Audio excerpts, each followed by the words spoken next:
right, hello everyone.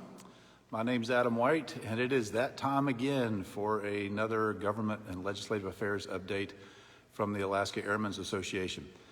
And so we're right here at 6 o'clock. I'm going to talk about a little bit of a few things here and there, giving folks an opportunity to go ahead and get logged in and watch and get ready to roll here. So again, I'm live here in the hangar in Nenana. Still working remote. I've always worked remote for the Alaska Airmen Association long before COVID was a thing. And so nothing new on that end for me. So looking out the window, we've had a little bit of rain showers the past few hours here today, and then being able to stay in out of the rain and the cooler temperatures. The leaves are starting to change already. A lot of activity here at the airport because it's hunting season. A lot of folks are out moose hunting, bird hunting, and caribou and sheep, and all those things have been going on for the past month or so. And so it's a busy time here at the airport, here at my home base in Nenana. So a few things I want to talk about tonight, now that we've got a few people online and watching. I don't want to spend too much of your evening. First, let me say thank you for tuning in. And that shows how old I am, I guess. We don't use the word tuning in anymore. That goes back to the days of radio and TV where you had to actually fidget with the knobs to keep things going. I do have a background in radio broadcasting, so sorry for that old reference. Anyway, a few things that I want to cover for us tonight. You've probably seen on our social media outlets some of the things that we've been doing. Some letters that I've posted that I've written and submitted to the FAA, some other letters that the FAA has given to us that they would like for us to disseminate out to you as our membership, and all those things. So again, thank you for paying attention to these things. It's important that we keep you informed. It's important that you as our members know what we're doing on behalf of you. And so this is what I do to update you. And so don't want to spend too much of your time tonight to do all that because I know we're all busy. So a few things I want to quickly run through. There's going to be some more information in this edition of the transponder that's coming out. We got a press deadline here in about a week to be able to get that out to the press. And so you should be getting your copy of the transponder before too long. Probably the first week of October is what our goal is for that. So one of the things that you will read in there is a copy of a letter that I wrote to the FAA talking about non-directional beacons, NDBs. I'm going to date myself a little bit here and say that when I learned how to fly, we were still actively using NDBs, not just here in Alaska. They were the thing in the lower 48. VORs were out there, ILS have been there, but NDBs were still a very big part of my basic flight training when I was doing my instrument rating. And so I'm comfortable flying NDB approaches. I'm comfortable using the ADF. But I think we all have to admit that maybe the glory years, the prime for NDB nav may have passed. It's an old system. It's hard for the FAA to maintain those radios. They have not, some of the radios that the FAA has, those parts have not been made in many, many years. And so it's been difficult to keep those things up and running.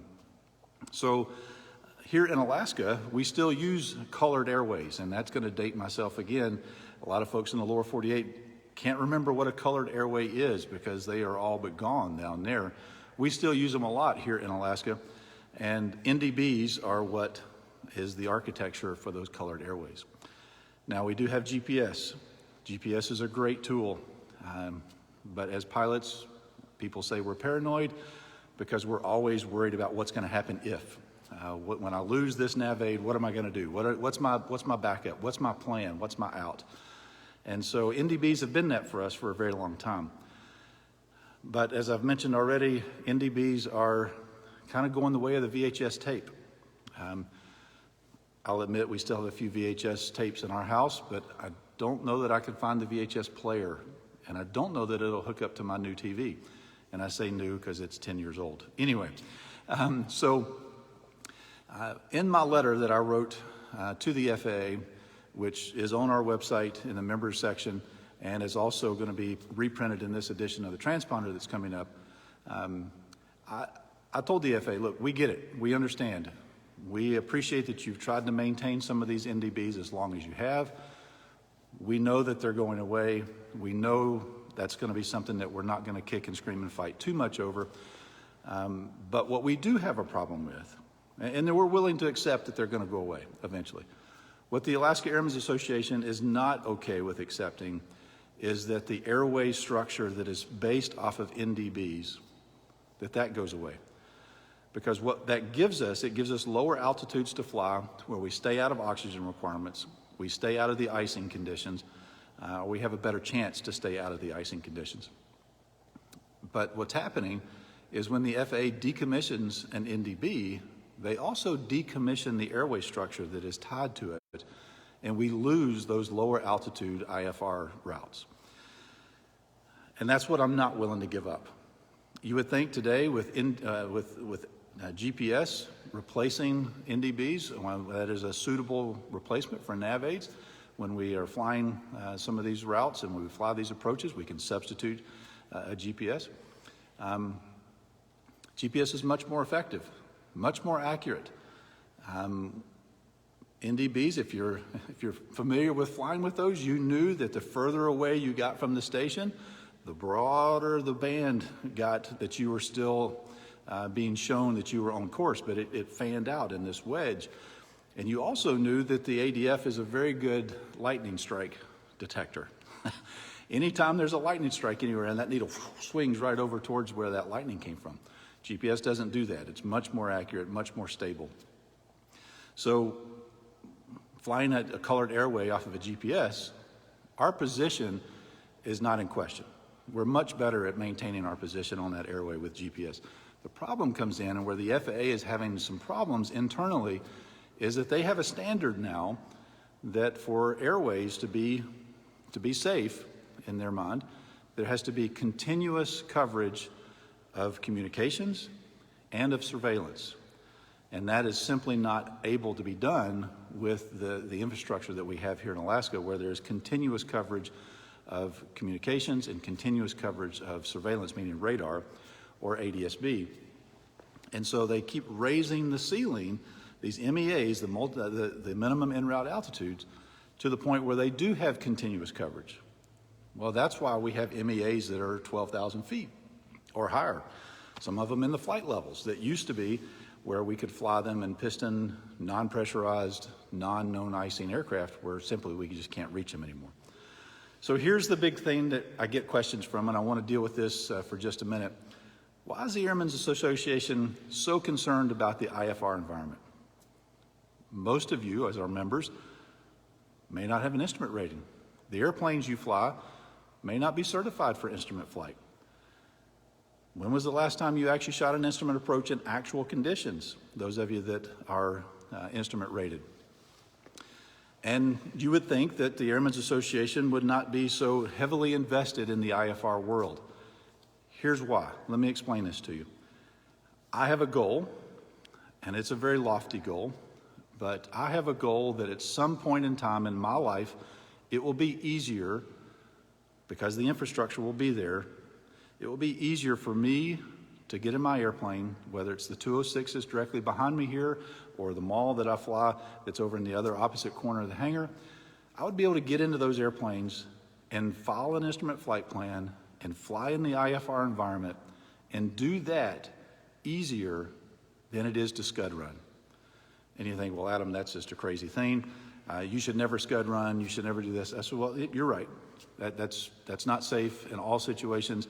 There are a few times when that is a legitimate option, is to fly in visibility that is on the minimum, that's on the edge, ceilings that are coming down and getting to the edge. Sometimes it is necessary to do that to be able to get home. I have lost friends because they scud run. I don't want us to do that anymore. But I want it to be so easy to operate in the IFR environment that we no longer have that excuse for scud running. It's been said, I agree with the statement that I'm about to make. While it is hard to say, sometimes the weather is so bad that you cannot go IFR and you have to go VFR. You scratch your head and like, what does that mean? Well, again, sometimes the only way to get someplace IFR is to get so high up into in the altitude structure that you're going to put yourself at risk for icing, get yourself into oxygen requirements, which when was the last time you saw oxygen in a Super Cub? Oh, Mike Patey's putting oxygen in Scrappy, I think. So anyway, it does happen. It's a very rare thing. But I want to see us be able to operate in an IFR environment that is tailored for our members to be able to fly at lower altitudes and not have to run the risk of getting up so high that we just can't feasibly do that. That's a big ask. That's a lofty goal. Here's the other reason why I want to say that this is important. When was the last time you listened to a ASOS or an AWOS station? When was the last time that you really appreciated having those runway lights when you came in and it was pretty close to dark and visibility was not necessarily the greatest and you were starting to get some precipitation, but yet you saw those runway lights and that's how you knew where you were and you were able to land? Especially PAPIs, especially runway end identifier lights. When was the last time that you appreciated being able to tune in to a VOR or maybe an NDB to get confirmation of where you were? Now, I know we all use GPS, and when was the last time you actually used your VOR? You should probably go back and try and make sure that you know how to use your VOR. But all that to say, as VFR pilots, we benefit greatly from the infrastructure that is put in place for the IFR environment. When was the last time you looked at a terminal forecast to find out what the weather is going to be off someplace? You know, there's no requirement for a terminal forecast for VFR operations. The only reason why you have access to a terminal forecast is because of the IFR environment. So as a VFR operator, so many of the things that you take for granted as safety, as information coming in that you are able to make a go, no-go decision, the only reason why you have access to that information is because there is a legal mandate and a requirement for it to be there for IFR operations. That is why the Alaska Airmen's Association is concerned about IFR operations, even though most of you, our members, do not fly IFR. IFR is still very, very, I cannot overemphasize this, it is very important to the VFR operator. So that's why the Airmen's Association is involved with this. And I've talked way longer about that one topic than I intended to, but all that to say, that's why we're doing it. If you've got questions about that, if you want to talk some more about that, if you don't understand some of the things I mentioned there, please get in touch with me. You can reach out through social media. My phone number is on our website, and you can email me. There's lots of ways to get in touch with me. I'd love to talk to you some more about that particular topic if you're interested. Moving on to another topic, you know, we're still dealing with health mandates. We're still dealing with COVID issues when it comes to our certifications, to our currency requirements and all of those things. And I've talked about in previous months about the special FAR that has given us some relief from that. We're probably going to need to have the FAA extend that a little bit further. I'm getting phone calls. I get multiple phone calls a week from people asking, I cannot get in to get my medical redone because I just can't get into the doctor's office. What do I do? My flight review is going to expire. I can't find the flight instructor that's got enough time to fly with me because he's so busy because there's not very many folks out doing this right now. All those things. So industry, and I say industry, that's all the alphabet groups and other groups are asking the FAA to please consider extending this another couple of months. And so far what I'm hearing is that the FAA is willing to entertain the thought of doing that. So we'll see what that looks like in the future. My guess is they'll do the same thing they did previously with the extension, and it just kind of moves that date a little bit further out. Look for more information on Facebook for that announcement when it comes out. Next thing I want to briefly mention, Alaska Department of Transportation has reached out to me and asked for people to please use your radio, please be looking out for drones, especially if you're on the Kenai Peninsula and especially if you're flying along the highway in the area where they're cutting the new right-of-way for the bypass around Cooper Landing. They are using drones to map and survey a lot of that right-of-way. They've got authorization from the FAA to do this. They've got some incredible technology that they're doing, and if you haven't seen some of the pictures that they're doing that are then tying back into the engineering software that they're using, it is saving the state a load of money and a lot of time. And if you've ever tried to drive to the Kenai during fishing season, you understand the importance of trying to get this road so there's better access to come back and forth. All that to say is that they have had some very close calls with people flying through that area that are not listening to the radio because the drone operators are monitoring the CTAF and they are actively looking for other airplanes. But they're having problems with people that are flying through there that don't see them, don't know they're there, don't listen to the radio. So please, I cannot overemphasize this, please use your radio. Please use it appropriately. Please give position reports. Please coordinate when you're coming in and out of airports. I'm here in the hangar that I work in, and we have a base station radio, and we're listening to the CTAF here, and I cannot tell you the number of times I see an airplane come in and land, I hear an airplane fly over, and I have not heard a single radio call. Unfortunately, we've had 2 mid-air collisions this summer, one in the Kenai Peninsula and one in Fairbanks recently, and we're not sure yet how all this is going to play out when it comes to what the NTSB is going to come out with as far as causes. But use of radio is very important. The Fairbanks accident happened inside the Class Delta, the Fairbanks International Airport, but it was over at Chena Marina, that satellite airport. But still, radio use is paramount. It is not the time to get on there and talk about the hunting spot that you just found and how you've called a moose in. But it is the appropriate thing to say that you are a certain distance in radio away from a known reference point. So on that, make sure you're using reference points that everybody knows about. Now you say, how am I going to do that? Well, that's why you look at your sectional chart and you see the flags with the positions actually labeled there. So be sure that you're using points that other people know and understand. Look at your supplement. Your supplement has places marked in there, especially in the Mat-Su area, out in a couple of the passes, down in the Juneau area. All those listings are there, which, by the way, when was the last time you actually looked through the Alaska supplement and read what was there? Do you have a hard copy of it? I'll admit I don't have a current hard copy, but I do have ForeFlight, and I use that, and it's updated and current there. I get phone calls, probably 1 to 2 phone calls a week, some weeks more than that, people asking me a question of which I am more than happy to help them find the answer to. But some of them are very, very easy to answer because I say, oh, have you looked in the supplement? That information is in the Alaska supplement. You should go look at page whatever and go look at that. I'll admit, the FAA admits, they are aware of it. It's very hard to find information in the supplement sometimes. That's why I appreciate the PDF version that comes with a lot of our tablets and the EFB software that we use, because you can search the PDF that way. There is a part of me, though, that really appreciates having it and holding it in my hand to be able to look at it and thumb through it. So whichever way you prefer, please look at it. Please go back and look at that.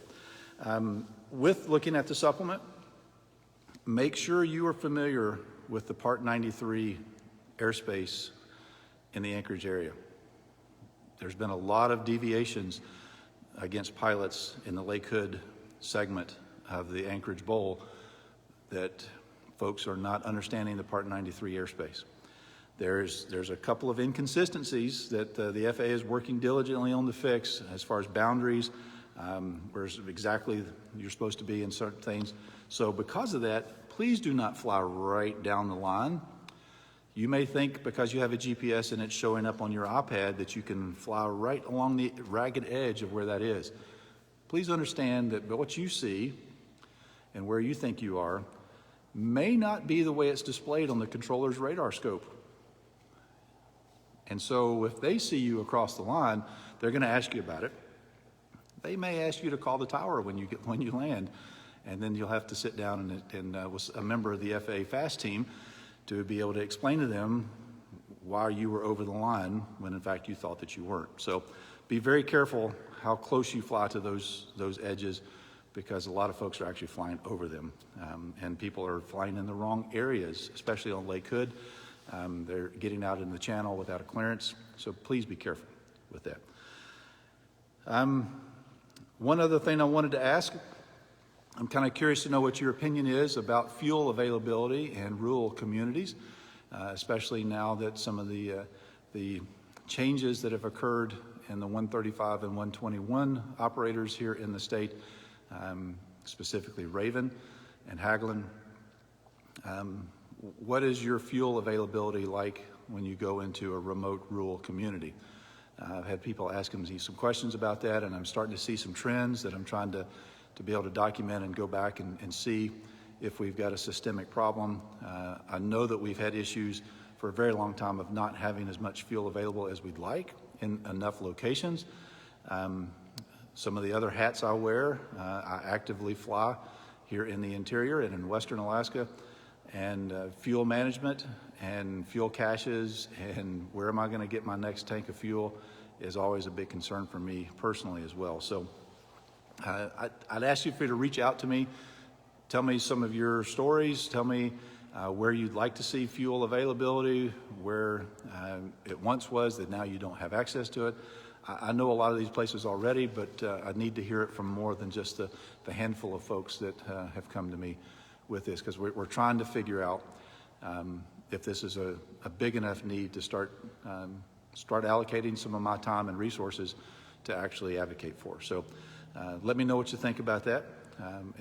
Again, my contact information, you can contact me through social media like we're doing right now. My phone number and email address is on the Airmen's website, and it's also in the transponder as well. So one thing I do want to make sure that you're aware of is that the raffle plane for next year, they are already starting to work on it. And if you haven't seen the pictures and if you haven't seen the stories on our social media outlets, you should go back and look at that. Acme Cub in Anchorage got the bid to build us a new Super Cub, or I shouldn't say new, to build refurbish a Super Cub. I have to be careful of the words we use, because it is not a new Super Cub, it is a refurbished Super Cub. They've already got some pictures up there. Rob Stapleton has done a good job with getting some of that media on there for us to look at. So there'll be regular updates about that. I know a lot of folks are asking. Ticket sales go on sale in October, so get ready. Buy your tickets. Buy a bunch of them. We'll announce the packages like we had last year and previous years. You know, if you buy a certain number, you'll be able to get a little bit of a break on those price per tickets. So just looking at some of the folks that have checked in and comment here, with Sean, by the way, good to see you here. John Dolan, good to see you as well. Reading your comment here, Sean, about flying the Skywagon. ATC asked where you were going. Yeah, maybe with GPS nav as a backup on ADF Airways. So yeah, money is a problem with some of this because it's not cheap. I need to upgrade the avionics in this 206 behind me here especially. And as you know, it's tens of thousands of dollars to get a good IFR package. So the FAA is aware of that. I will say though that it is nice that some of the things that are coming out today, it's much easier, it's cheaper, not quite as involved to go through and get an IFR panel. So we're not going to be able to keep the ADF and the NDBs going. If you've got an ADF receiver in your airplane and if you've had problems with it, the word I'm hearing on the street is most people just take them out because it's not worth fixing them. It's just pretty expensive to fix them. And the FAA just can't maintain those NDBs. So we're looking at ways to be able to go back and put those T routes, the GPS-based routes, to see if we can't do some overlays. Some places, like the YK Delta, very easy to do that. Matter of fact, one of the NDBs that are slated for decommissioning, when you look at what it's going to do to the airways and the infrastructure out there, there's not really going to be any change. And so the Airmen's Association's okay with letting the Oscarville NDB go away because it's not going to greatly impact the airway structure that's already there, because the T-routes are already in place to get us down as low or close enough as low that we're willing to let that one go. So we're about 25 minutes into it. Don't want to keep us much longer than this. Again, I just want to encourage all of you, please, please, please, please, please keep your head on a swivel. Use your radio appropriately. Make position reports. Call out your position in the traffic pattern. When you're flying into areas where you know there's a lot of congestion, I know it can be tempting to not talk on the radio because there's so many other people talking. Please keep your head on a swivel. When my girls were younger, I had a game with them. I gave them a quarter every time they saw an airplane while we were flying before I did. There was a few flights I lost quite a bit of money, but I got better because I had a monetary reason, even though it was only a quarter. I had a monetary reason to find them, and now ADS-B helps with that. But please understand the limitations of ADS-B. If you're not sure about that, get in touch with me. I can talk to you for days about ADS-B and its benefits and its limitations. Again, we think about those families and those that lost their life already this summer, and the two tragic mid-air collisions that we've had here in the state recently. And so we've got to do better. We've got to keep our head on a swivel. We've got to be talking on the radio. We've got to be looking out for one another. The notion that it's a big sky obviously doesn't work. So I guess on that somber note, I want to say thanks again for being here with me, and look forward to talking and interacting with a lot of you via email and phone calls in the days ahead. Look for a new edition of the Transponder to be in your box, your mailbox, the first part of October. A lot of really good articles lining up to be in that edition of the Transponder. So with that, I'm going to say goodnight. Going to go home and get some supper and enjoy some time with my family. So until next time, we'll see you later. Good night, Alaska.